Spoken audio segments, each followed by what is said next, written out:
Hi നോക്കൂ, ആനയ്ക്ക് ആനയുടെ വലിപ്പം അറിയില്ല എന്ന് പറഞ്ഞതുപോലെയാണ് നമ്മുടെ ചെറുപ്പക്കാരൻ കേട്ടോ. ഇവനാണെങ്കിലോ വളരെ പേടി തന്നെയാണ്. ദാ എന്നെ സൂക്ഷിച്ച് നോക്കുന്നുണ്ടോ? എന്നാൽ എന്നെ അല്ല നോക്കുന്നത് കേട്ടോ. അവനൊരു ശത്രുവും കൂടെ അവിടെ വന്നിട്ടുണ്ട്. ദാ നോക്കിയേ, അവൻ കണ്ട അവിടെ നിൽക്കുന്ന ഒരു ഗോൾഡൻ. അവനെ കണ്ടിട്ടാണ് അങ്ങനെ പേടിച്ച് അതിൻ്റെ മേളിൽ കയറിയിരിക്കുന്നത്. പക്ഷെ എന്ത് പറയാനാണ്. ഗോൾഡൻ ആണെങ്കിലോ ദാ തൻ്റെ ഇടമുള്ള ആൺകുട്ടിയെ പോലെ നടക്കുന്നു. ഇവൻ ദാ നോക്കിയേ, നമ്മുടെ പളനിയുടെ വില കളയാൻ വേണ്ടിയിട്ട് അവൻ്റെ കള്ളറും വെച്ച് ദാ പേടിച്ച് സീറ്റിൻ്റെ മേളിൽ കയറിയിരുന്ന് ആണുങ്ങളെ വില കളയാൻ ഇറങ്ങി വാടാ ഇവിടെ. ദാ നോക്കിയേ, കരഞ്ഞ് കാണിച്ച് അങ്ങനെ എന്നെ നോക്കിയിരിക്കുകയാണ്. മറ്റേവൻ കറങ്ങി കറങ്ങി ഇവിടെ നടക്കുക കേട്ടോ. ആഹാ, ഇനി എന്നെ എടുത്താക്കുവോ മാമ? എനിക്ക് ഇറങ്ങാൻ അറിയില്ല. ആ മരത്തെ കൂടെ ഞാൻ ഇറങ്ങി പോട്ടാ. ഇവിടെ വാ, ചോദിക്കട്ടെ. ഇങ്ങനെ ഒരു പേടിയുള്ള ചെറുക്കനെ ഞാൻ ആദ്യമായിട്ട് കാണുകയാണ് കേട്ടോ. എന്ത് പറയാനേ, ഇനി ഇറങ്ങി വാ, വാടാ. നീ വരുന്നാ?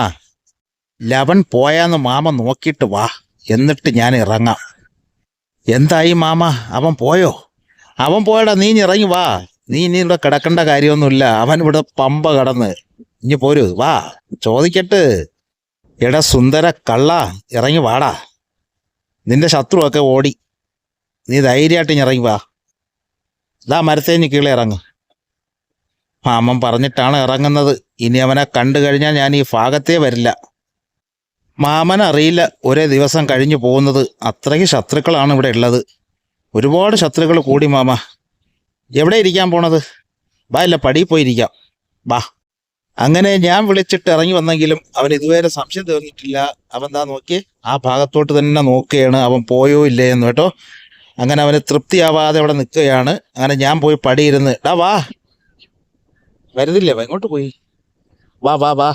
അവൻ്റെ ഒന്നും സ്ഥലമല്ല മാമ ഇവിടെയൊന്നും. അവൻ വേറെ ഭാഗത്താ. ഇവിടെ എന്തിനാണ് വരുന്നതെന്ന് എനിക്കറിയില്ല. എടാ നീ സൂക്ഷിച്ച് നോക്കണ്ട, അവൻ എപ്പോഴേ പോയി. നീ ധൈര്യമായിട്ടിരിക്കുക. ഞാനിരിക്കുമ്പോൾ എൻ്റെ അടുത്ത് വന്ന് നിന്നെ അടിക്കുവോ? നീ പേടിക്കണ്ടടാ, ഇവിടെ ഇരിക്കാം നമുക്കിവിടെ. എന്നാലും അവൻ കറങ്ങിയൊക്കെ വന്നാലോ? അതാണ് എനിക്കൊരു മനസ്സിനകത്ത്. എൻ്റെ അച്ഛൻ വലിയൊരു കുടിയനായിരുന്നു. എനിക്ക് സ്നേഹമൊന്നും കിട്ടിയിട്ടില്ല അച്ഛൻ്റെ അമ്മയുടെ അടുത്തുനിന്നും. ഞാനിതുപോലെ ഒറ്റപ്പെട്ടിങ്ങനെ നടക്കുകയാണ്. ഇപ്പോഴെനിക്ക് ബന്ധുക്കളായി, എനിക്ക് ചോദിക്കാൻ ഒരാളായി. ആരാണത്? മാമനുണ്ടല്ലോ എനിക്ക് ധൈര്യം തരാൻ. എടാ എനിക്ക് ജോലിക്കൊക്കെ പോണ്ടേ? എനിക്ക് നിന്റെ ബാക്ക് നടക്കാൻ പറ്റുമോ? മാമ മാമ, അവൻ ദാ കേവിൻ്റെ അടിയിൽ ഇരിക്കുന്നു മാമ. എനിക്ക് കാണാം. മാമന് കാണാൻ പറ്റില്ല. എടാ അവൻ അവിടെ ഇരുന്നോട്ട്, നീ പേടിക്കാതെ ഇരി.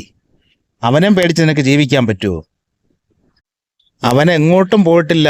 ദാ ഞാനിരിക്കുന്നേ ആ കേബിൻ്റെ അടിയിൽ അവൻ ഇരിക്കുകയാണ്. എന്നെ നോക്കുന്നുണ്ടല്ലോ, എനിക്ക് നന്നായിട്ട് കാണാം മാമ. അങ്ങനെ ഗോൾഡനെ കണ്ട് പേടിച്ച് ദാ എൻ്റെ അടുത്ത് ചുറ്റിപ്പറ്റി നിൽക്കുകയാണ് നമ്മുടെ ചെറുക്കൻ. നല്ല പേടിയുണ്ട്. എന്നാണ് ആവോ ഇവന് ധൈര്യം കിട്ടി അവൻ പോരാടാൻ നിൽക്കുന്നത്. ഇങ്ങനെ പേടിച്ചോടിയാൽ അവനിവിടെ ജീവിക്കാൻ പറ്റില്ല കേട്ടോ.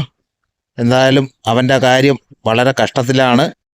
സത്യത്തിൽ അവൻ കേവിൻ്റെ അടിയിൽ സൂക്ഷിച്ച് നോക്കുന്നുണ്ട്. അവനോട് ഉണ്ടാവും, എനിക്ക് കാണാൻ പറ്റില്ലേ?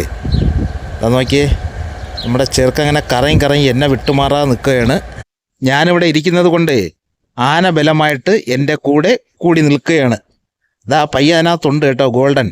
അവൻ വെളിയിൽ ഇറങ്ങും, നമുക്ക് കാണാം. അവനോട് ചോദിക്കാൻ ധൈര്യക്കുറവൊന്നും ഉണ്ടായിട്ടല്ല, വേണ്ടെന്ന് വെച്ചിട്ടാണ്.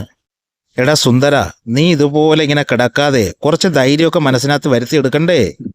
എന്നാലല്ലേ നിനക്കിവിടെ ജീവിക്കാൻ പറ്റൂ. ഇങ്ങനെ പേടിക്കരുത് ഒരുപാട്. പറയുന്ന വല്ലതും കേൾക്കുന്നുണ്ടോ നീ? അവൻ താണ്ട് ഇറങ്ങി വരുന്നുണ്ടല്ലേ. എൻ്റെ വാലൊക്കെ ഞാൻ അനക്കി തുടങ്ങുന്നു മാമ. ദാ നോക്കിയേ, നമ്മുടെ ഗോൾഡൻ. അവൻ നല്ല ചങ്കുറ്റമായിട്ട് ഇങ്ങനെ നടക്കുകയാണ് കേട്ടോ, ആരും പേടിയില്ലാതെ. ഇതുപോലെ കണ്ട് ജീവിക്കണം, എങ്കിലേ ഇവിടെ രക്ഷയുള്ളൂ. ഇവിടെ ഇതുപോലെ ഒരുപാട് മക്കളുണ്ടേ.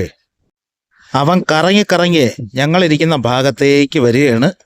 ഇതിലേം കടന്നു പോകാനായിരിക്കും അതോ ഇനി അടുത്തോട്ട് വരാനെന്നറിയില്ല. ഇതാ നമ്മുടെ ചെറുക്കൻ സൂക്ഷിച്ച് നോക്കുകയാണ്. ഇതാ ഞാൻ ഇരിക്കുന്നതുകൊണ്ട് ധൈര്യമായിട്ട് അങ്ങനെ കെട്ടെന്നൊക്കെ നോക്കുകയാണ്. ഇല്ലെങ്കിൽ ഇവിടെ നിന്ന് ഓട്ടിയാണ് കേട്ടോ. അവൻ ദാ അടുത്ത് വരുന്നുണ്ട്. ഇവിടെ വല്ലതൊക്കെ നടക്കുമോ? അവൻ ഒന്നും അറിയാത്തതുപോലെ പോവുകയാണ് കേട്ടോ, കറങ്ങി കറങ്ങി. കാണാൻ നല്ല സുന്ദരന്മാരല്ലേ ഇവിടെയുള്ള പിള്ളേർ. നോക്കിയേ, എൻ്റെ അടുത്തിരിക്കുന്നവനും അതുപോലെ ഗോൾഡനും എല്ലാവരും അടിപൊളി മക്കളാണ്. ഇതാ കുറേ നേരം അവിടെ കിടന്ന് കറങ്ങി ഇവനെ കിട്ടത്തില്ല എന്നുള്ള മനസ്സിലായി അങ്ങനെ പോവുകയാണ്. എന്താണ് ഇവരുടെ ശത്രുതയെന്നുള്ള അറിയില്ല. കുടുംബ പ്രശ്നമാണോ ഇനി ബന്ധുക്കളാണോ? എന്തായാലും കൊള്ളാം. അപ്പം അവൻ്റെ പാട്ടിന് പോകുന്നുണ്ട് കേട്ടോ. ഇവിടെ ക്ലീൻ ചെയ്യുന്നവരെ കൊണ്ട് ഞാൻ തോറ്റു. എല്ലാം കെട്ടിപ്പൊതിഞ്ഞ് വെച്ചല്ലോ. രാവിലെ വല്ലതും കിട്ടുന്നതായിരുന്നു. അതെല്ലാം കെട്ടിപ്പൊതിഞ്ഞ് അതിനകത്ത് വെച്ചിരിക്കുകയാണ് അവന്മാർ. ഒരു ജോലിയില്ല. അത് നോക്കിയാൽ ഈ ട്രമ്മിനകത്ത് കൊണ്ടിടുന്ന വേസ്റ്റ് രാവിലെ ചെക്കിങ്ങിന് വരുന്ന ആൾക്കാരാണ് ഇവന്മാർ. ഇതാ നോക്കിയേ, നമ്മുടെ പയ്യൻ നോക്കുന്നുണ്ടോ? അവൻ പോയിരുന്നെങ്കിൽ കൊള്ളാമായിരുന്നു മനസ്സിൽ തന്നെ വിചാരിച്ച് കിടക്കുകയാണ് എൻ്റെ അടുത്ത്. ഇവരുടെ കഥകൾ പറയാനാണെങ്കിൽ എത്ര പറഞ്ഞാലും തീരില്ല. അത്രയ്ക്ക് കഥകളുള്ളതാണ് ഓരോന്ന് കാട്ടിക്കൂട്ടി വയ്ക്കുന്നതേ. അങ്ങനെ മറ്റവൻ പോയി കഴിഞ്ഞു. നമ്മുടെ ചെറുക്കൻ എൻ്റെ അടുത്ത് തന്നെ ഉണ്ട്. ഇനി എന്തായാലും ഞാനും റൂമിലേക്ക് പോകുന്നു കേട്ടോ. എന്താ പറയുക, നല്ല സുഖത്തിനിരുന്ന് ഉറങ്ങുകയാണ്. ഞാൻ മേലത്തെ സ്റ്റെപ്പിൽ ഇരിക്കുന്നു. അതിൻ്റെ രണ്ടാമത്തെ സ്റ്റെപ്പിൽ ചെറുക്കൻ ഇരിക്കുകയാണ് കാവലായിട്ട്. എനിക്ക് കൂട്ടായിട്ട് അവനും, അവന് കൂട്ടായിട്ട് ഞാനും. എടാ സുന്ദര, മാമൻ പോകുന്നു കേട്ടോ. നീ ഇവിടെ പടിയിരുന്നോ, ഇല്ലെങ്കിൽ വേറെ എങ്ങോട്ടും പോയി മാറിയിരുന്നോ. എന്തുവാടാ നീ കരയുന്നാ? എടാ ഞാൻ റൂമിൽ പോട്ട്. ഇതാ നോക്കിയേ, എന്താ ലുക്കല്ലേ അവനെ കാണാൻ. പാവം, നല്ല സ്നേഹമുള്ളവനാണേ. നമ്മുടെ പളനിയുടെ പോലെ തന്നെ സ്നേഹം. കുഞ്ഞ് കൈയുടെയൊക്കെ കനം കണ്ടോ അവൻ്റെ? നല്ല തക്കിടിക്കുട്ടനാണല്ലേ. പാവം പിടിച്ച സ്നേഹമുള്ള ഒരു കൂട്ടുകാരനാണ്. നല്ല പേടിയാണെന്ന് മാത്രമേ ഉള്ളൂ. അങ്ങനെ നമ്മുടെ പേടിയില്ലാത്ത കൂട്ടുകാരനെ ആരും ഉപദ്രവിക്കാതിരിക്കട്ടെ. അങ്ങനെ അവനോട് ബബായ് പറഞ്ഞുകൊണ്ട് ഇന്നത്തെ വീഡിയോ വൈൻഡപ്പ് ചെയ്യുകയാണ്. അടുത്ത നല്ലൊരു വീഡിയോ ആയിട്ട് ഉടനെ തിരിച്ചു തരാം. Okay, bye-bye.